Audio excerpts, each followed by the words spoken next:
Ассалаумағалейкум, құрметті ағайындар, құрметті Қазақстан халқы.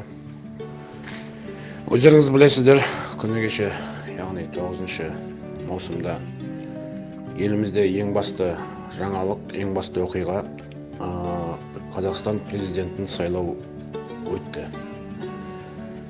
Яғни бұл сайлаудың бұрынғы сайлаулардан ерекшелігі, осы сайлауға қазіргі бізде басқарып тұрған билікке қарсы тайталасам деп шыққан Қосанов Әміржан деген кандидат пайда болды, және оның бір ерекшелігі, оны қостайтын адамдардың саны көп болды. Көп болғанда да тіпті Қазақстанның бір 80% деп айтылам.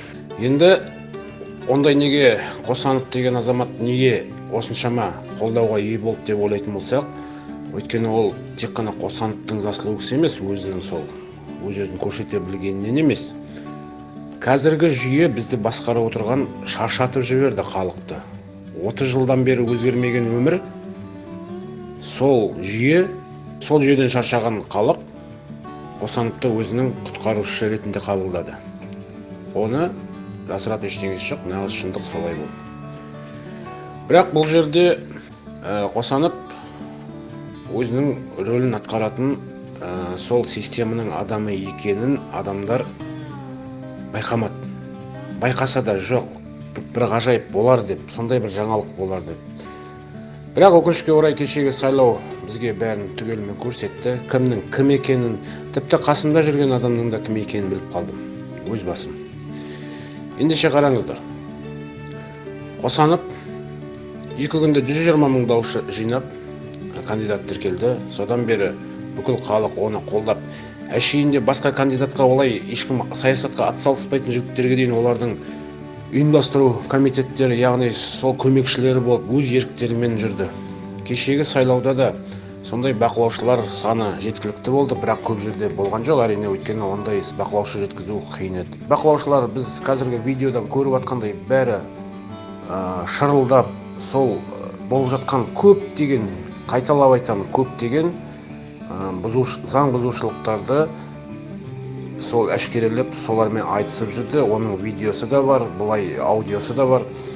Және адамдардың өздерінің кәдімгі сөздерінен де естіп жатырмыз. Жақсы, бізде әрдайым солай. Сайлау заң бұзушылықпен, яғни алдаумен өтеді. Бірақ бұл жерде мен сайлау туралы айтқым келмейді. Бұл сайлаудың келесі күні не болды, яғни бүгін? Таңертең ертемен Қосанов мырза өзінің толықтай жеңілгенін, бәрінің заң жүзінде болғанын өзі еркімен мойындады.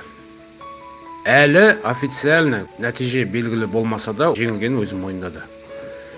Бұған көпшілік таң қалды. Қалай? Шын оппозиционер ол өзінің сайлаудағы жеңілісін тек қана әбден анық қанығына жетіп, бәрінің заңды болғаны сол дәлелденсе, сонда ғана ол мойындайды және өзінің оппонентіне сәттілік тілейді. Ол қай елде де осылай қабылданған. Мына қазір түнгі сағат 2:30 болды. Әміржан Қосановтың Алматыдағы штабында бақылаушылар келіп, өздерінің протоколдарын өткізіп жатыр. Біраз протоколдар алынбаған, көбісі алынбаған. Оның түрлі себептері бар екен. Енді мен өз ойымша Алматыда Қосанов айқын басымдықпен жеңді деп ойлаймын мен.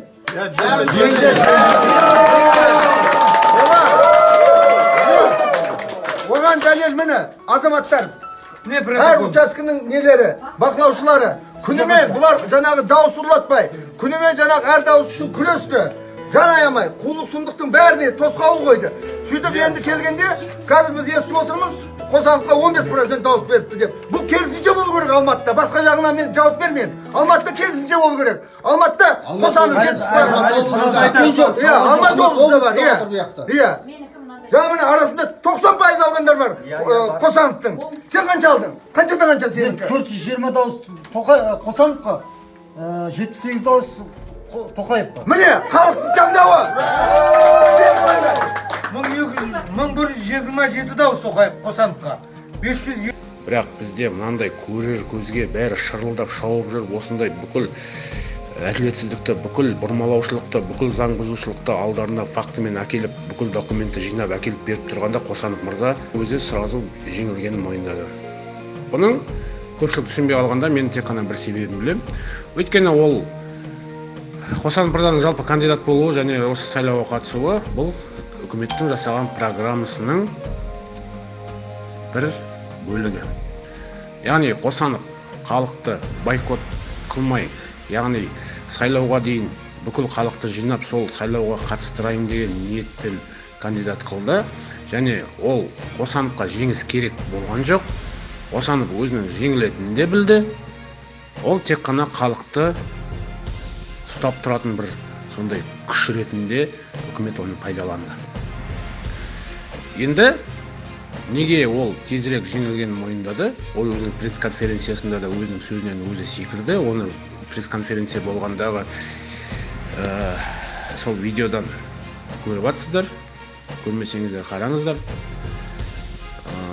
Бұл себебі Қосановтың артында бүкіл қазақ тұрды.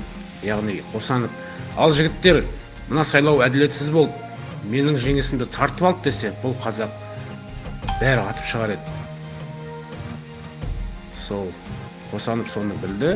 Ол өзінің миссиясын әділ, адал кавычкамен орындады. Болды. Мавр өзінің жұмысын жасады, Мавр енді демалады.